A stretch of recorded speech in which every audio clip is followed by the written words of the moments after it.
Assalamualaikum warahmatullahi wabarakatuh. Selamat pagi, salam sejahtera bagi kita semua dimanapun sahabat SPM berada. Kembali lagi bersama gua Fajar Sidik di acara yang paling kece tentunya di Seni Pasar Modal Channel edisi 8 Oktober 2021. Pada edisi ini kita akan nge-recapitulation IHSG pada pergerakan hari kemarin tanggal 7 Oktober 2021 serta kira-kira emiten apa yang menarik untuk dilakukan trading pada perdagangan hari ini. Tentunya hari Jumat harus cuan biar Sabtu Minggu bisa visi foya, misi foya, visi misi foya foya. Sebelum itu sahabat SPM, jika konten ini bermanfaat, jangan lupa untuk like, share, dan subscribe di bawah ini. Karena uluran jempol kamu itu sangat berharga bagi konten kreator. Oke, tanpa berlama-lama lagi, you check it out. Analisis teknikal saham harian 8 Oktober 2021. Ini adalah pergerakan indeks harian pada perdagangan kemarin tanggal 7 Oktober 2021. Secara overall sebenarnya awal-awal sesi bursa itu menyentuh hingga positif 2%. Kemudian secara berangsur-angsur mengalami turun hingga akhirnya ditutup minus 0,01%. LQ45 minus 0,41%. Kompas 100 positif 0,01%. Lalu isi positif 0,21%, Jakarta Islamic Index positif 0,16%. Walaupun seperti itu selalu ada yang namanya top gainers dan top loser pada perdagangan kemarin tanggal 7 Oktober 2021. Apa aja itu? Yaitu yang pertama ada The Gig, yang kedua PNSE, yang ketiga ASMI, yang keempat INTD, yang kelima Tech, yang keenam ESTA, dan yang ketujuh JPRA. Sedangkan top loser pada perdagangan hari ini lagi kemarin itu ada GGRP, Adro, Indi, Tira, MPPA, BWPT, dan Embab. Dan ini adalah pergerakan IHSG dalam sehari atau pada pergerakan kemarin. Bisa dilihat di sini, adapun kenaikannya itu tidak terlepas pada jam 9:40. Ada volume masuk yang luar biasa besar, ya akhirnya menyebabkan dia soloran. Hingga positif di sini ini sebenarnya positif 2,08%. Tetapi itu tidak bertahan lama karena dia sudah berada titik jenuh dan akhirnya mengalami turun ke bawah sini. Apa yang menyebabkan? Jadi ini adalah penyebabnya tidak terlepas dari yang namanya adalah apa yang terjadi di global. Di mana harga indeks batubara ataupun harga batubara dalam hari kemarin tuh tanggal 7 Oktober 2021 itu sampai turun minus 16% dalam satu hari. Itu luar biasa sangat besar. Hal inilah yang berdampak kepada sektor yang ada di batubara seperti PTBA, Adro, lalu TINS dan lain sebagainya macamnya itu terdampak, di mana sektor-sektor yang ada di batubara itu rata-rata adalah yang menjadi backbone dari IHSG itu sendiri. Itulah kenapa tekanan turunnya cukup tinggi karena di global itu sampai minus 16%. Itu yang pertama. Yang kedua itu adalah aksi pasar yang masih melihat case dari gagal bayar yang terjadi di Evergrande, kasus China. Nah, ini masih dikatakan wait and see, tarik ulur. Inilah yang masih dimanfaatkan, momen-momen inilah yang dimanfaatkan oleh bandar ataupun oleh gajah untuk yang namanya take profit. Dia udah take profit 2%, jebret dihancurin. Jangan heran banyak yang cut loss, lihat nih. Tuh, banyak yang cut loss kan? Banyak yang cut loss. Ini retail-retail semua nih, banyak yang cut loss. Lalu lihat di akhir sesi. Mengalami kenaikan yang cukup luar biasa besar sama dengan pada awal sesi buka. Artinya di sini dia akan mencoba membentuk gap di sini nih. Membentuk gap di sini. Nih, sekarang dia berada di area sini, nih. Lalu dia akan mencoba membentuk gap di daerah sini ataupun bisa menuju ke arah sini. Jadi dia akan mencoba membuka gap ke arah dua titik itu. Dan dia akan soloran pada perdagangan perdana. Jika kondisi batubara tidak makin parah.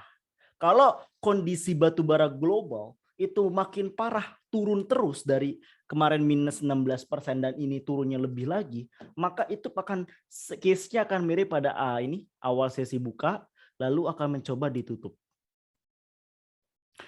Penutupan pada hari ini pun bisa dibilang nggak sebanding dengan beberapa hari lalu yang naiknya hingga 2%. Kalau dihitung-hitung sudah sekitar 3-4% ya. Kenaikan yang belum dicoba untuk menutup gap. Jadi sangat risky banget ya, sangat risky banget kalau misalkan lu ini menginapkan uangnya jika tujuannya adalah yang namanya scalping atau scalper. Tetapi kalau tujuannya swing ataupun long invest, carilah momentum-momentum yang tepat, yaitu pada saat bursa lagi kolaps atau lagi koreksi dalam seperti ini. Dan ini adalah top net foreign buys dan top net foreign sell, yaitu ada Pegas, BBRI, BMRI, Buka, dan Adro. Top net foreign sell ada Friend Waran, Energy, dan MDKA. Dan ini adalah pom-pom news. Apa itu pom-pom news? Yaitu adalah berita yang dikeluarkan setelah bursa mengalami penutupan. Ya, berita yang pertama berasal dari investor.id, yaitu adalah GoTo borong 6,74% saham Matahari Putra Prima. PT Aplikasi Karya Anak Bangsa alias GoTo, Gojek Tokopedia, memborong saham PT Matahari Putra Prima MPPA senilai 355 miliar rupiah. GoTo membeli sebanyak 507.142.900 saham atau setara dengan 6,744% dengan harga pelaksanaan Rp700 per unit. GoTo selalu menebarkan semacam attention ya. Karena pada awal tahun 2022 dia akan mencoba listing di Bursa Efek. Sebelum dia listing, dia selalu dari sebelum Bukalapak dia udah buat pemanisnya, beritanya kenceng. Lalu sekarang ditambah lagi pengen memborong saham dari MPPA yang tentunya apakah fundamentalnya jelas? Who knows gitu. Kita harus cek secara lebih rinci lagi terhadap emiten MPPA. Why? Kenapa tujuan dari MPPA ini diborong oleh GoTo? Itu yang harus kita pelajari. What is the behind of scene? But it's okay. Dengan hanya berita kayak gini pun cukup untuk menaikkan harga sentimen atau harga pasar dari MPPA untuk perdagangan hari ini. Jadi awal sesi MPPA akan cukup menggeliat gitu. Berita kedua, risiko shutdown Amerika Serikat berkurang, Dow Futures melesat 300 poin. Berita dari CNBC Indonesia. Kontrak berjangka futures, indeks bursa Amerika Serikat melesat pada perdagangan Kamis 7 Oktober 2021 di tengah hilangnya kekhawatiran seputar resiko resesi akibat tertembusnya batas utang negara. Ini menjadi satu kabar positif ya, ditambah tadi penguatan volume. Jadi potensi gap pada awal sesi ini untuk buka itu sangat-sangat luar biasa tinggi. Tapi apakah akan bertahan selama 1 hari, itu masih tanda tanya. Kalau gue pribadi sangat kecil sih. Gue lebih prefer dia akan mengalami koreksi, mungkin sekitar minus 1% pada perdagangan hari ini gitu. Tapi awal-awal sesi pasti akan hijau, tapi habis itu dia akan mencoba untuk menutup gap dan minus. We will see. Lalu yang terakhir, sedikit menyimpang dari saham ya ini, sedikit info aja. Awas high risk, investor kripto RI diramal tembus 20 juta. Berita dari CNBC Indonesia. Apakah ini suatu kabar baik atau kabar buruk? Ini masih sebenarnya 50-50 ya untuk para pecinta kripto ataupun yang di saham sendiri. Kenapa? Dengan potensi investor kripto RI berhasil tembus 20 juta, artinya ini mengalahkan jumlah investor di pasar modal yang mungkin khususnya di saham ya, yang hanya di kisaran 1-2 juta atau di pasar modal itu sekitar 5 jutaan. Itu benar-benar 1 sampai 5, 4 sampai 10 kali lipatnya kenaikan dibandingkan kripto. Hal ini menandakan bahwa sebenarnya orang Indonesia itu hanya terdiri dari 2. Pertama, dia gimana caranya cuan untung cepat, masa bodoh resikonya tinggi gitu ya. Masa bodoh duitnya hilang, yang penting duitnya cepat berputar. Kalau bisa malam nggak tidur, main kripto. Itu yang pertama prinsipnya. Yang kedua yaitu adalah tidak mau menjadi apa ya namanya, apa ya bisa dibilang kepemilikan aset di negeri sendiri gitu loh. Kripto bentuknya apa? Apakah itu bisa membantu Indonesia dan apakah yang lain sebagai macamnya, itu masih tanda tanya yang besar gitu ya. Karena apa? Karena legal of standing-nya pun kurang-kurang jelas gitu. Dalam hal arti dibandingkan pasar modal yang sudah setara undang-undang, sedangkan kalau kripto masih di kisaran Bapepam ya, sekitar Bapepam. Artinya di sini kastanya aja, kasta dari undang-undang itu sendiri atau kasta peraturannya sendiri masih tinggian dari pasar modal itu sendiri, khususnya untuk perlindungan investor. Yang gua takutkan itu apa? Yang gua takutkan itu pada saat kripto jatuh jebret ya, 20 juta ini setengahnya aja, 10 jutanya aja itu trauma terhadap yang namanya investasi. Yaudahlah, semua investasi sama aja, udahlah gitu. Apakah mungkin? Mungkin banget. Menganggap semua investasi itu sama. Padahal dia salah menempatkan akibat profil resikonya yang tidak sesuai.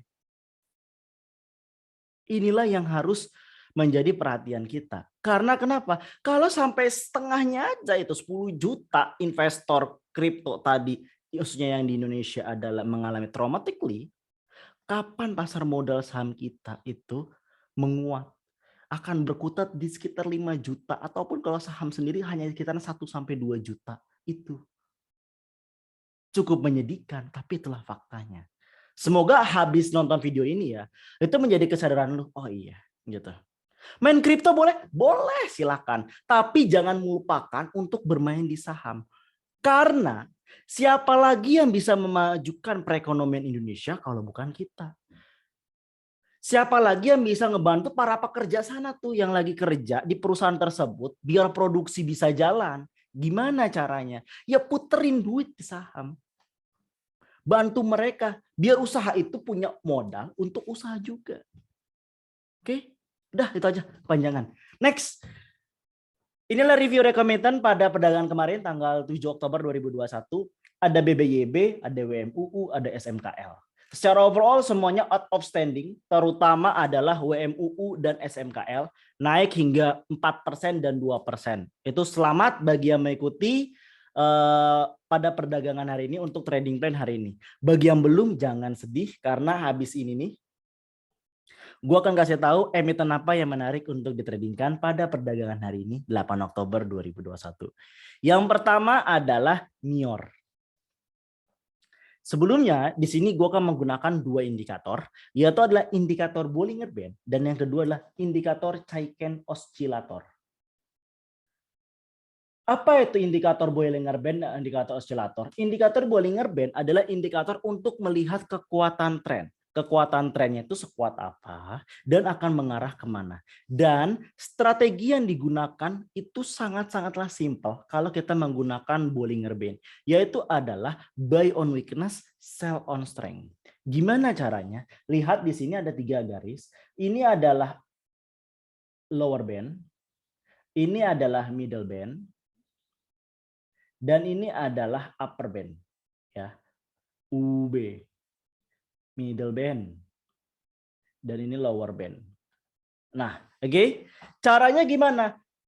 Saat candle menyentuh nih, saat candle menyentuh yang namanya lower band, itulah titik terbaik untuk membeli atau istilahnya itu adalah buy on weakness. Dan titik terbaik untuk jual adalah saat si candle menyentuh upper band. Itu adalah titik terbaik untuk menjual atau sell on strength. Tetapi bisa juga kita menjual di area middle band sini, di area middle band. Jadi beli di lower band, jual di middle, atau dijual di upper band. Beli di middle band, jual di upper band. Bisa kayak gitu. Jadi ketiga ini sangat-sangat fleksibel. Yang kedua, yaitu adalah ini. Jika Bollinger Band itu rahangnya lebar banget, itu artinya kekuatan trennya masih cukup tinggi untuk mengalami kenaikan atau mengalami turun. Dalam hal ini naik. Why? Karena dia berada di atas middle band gitu. Dan untuk melihat sentimen pasar itu menggunakan yang namanya Chaikin Oscillator. Gimana cara bacanya? Lihat tanda 0 di sini. Ini adalah garis tengahnya. Jika garis berada di atas 0, itu berarti tanda positif, artinya banyak sentimen beli. Sedangkan kalau misalkan garis itu kurang dari 0, artinya banyak sentimen negatif, banyak aksi jual di sini. Gitu. Artinya kalau kita ngelihat case Mior, dia seperti ini dan ini berada di bawah. Artinya di sini dia akan turun dulu ke bawah middle band sebelum akhirnya akan naik ke atas gitu. Jadi awal-awal sesi Mior akan turun dulu sebelum akan naik ke atas.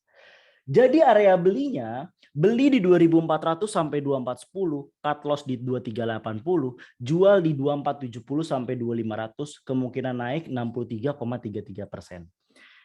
Case yang sama terjadi pada main.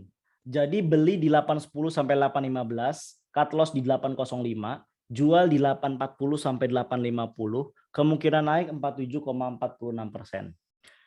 Untuk yellow, dia sudah berada di area upper band ya, sudah berada di area upper band. Sudah berada di area upper band dan dia berada sentimen positif. Jadi dia akan awal sesi akan meneruskan hijaunya dulu. Jadi beli di 408 sampai 410, cut loss di 400, jual di 428 sampai 440, kemungkinan naik 48,60%. Dan yang terakhir ini adalah BBRI. Ini cukup menarik karena kenapa? Dalam beberapa hari asing sudah masuk lebih dari 13 triliun di saham BBRI. Itulah kenapa dia naiknya cukup luar biasa tinggi setiap harinya. Jadi ini bisa kita manfaatkan untuk melakukan scalping. Pada awal sesi akan mengalami turun cenderung koreksi ya, karena di sini bisa dilihat rahangnya nggak terlalu lebar. Jadi akan koreksi dulu di sini dengan sentimennya masih ini. Sebelum akan naik ke atas. Itu yang terjadi di BBRI. Beli di 4010 sampai 4120, cut loss di 4010, jual di 4150 sampai 4160, kemungkinan naik di 49,14%. Kurang lebih itu yang bisa gua sampaikan pada perdagangan hari ini. Silakan digunakan sebaik mungkin untuk dilakukannya trading harian. Ingat ini hari Jumat, bahaya banget kalau misalkan lu udah beli itu emiten untuk hari Jumat tapi lu tahan. Why? Karena kita nggak ada yang tahu apa yang terjadi dengan ekonomi global maupun nasional pada hari Sabtu dan Minggu. Jadi saran gua kalau bisa cut loss semua pada perdagangan hari ini. Oke, thank you very much. Thank you for your attention. Gue Fajar Siddiq pamit. Bye. Assalamualaikum warahmatullahi wabarakatuh.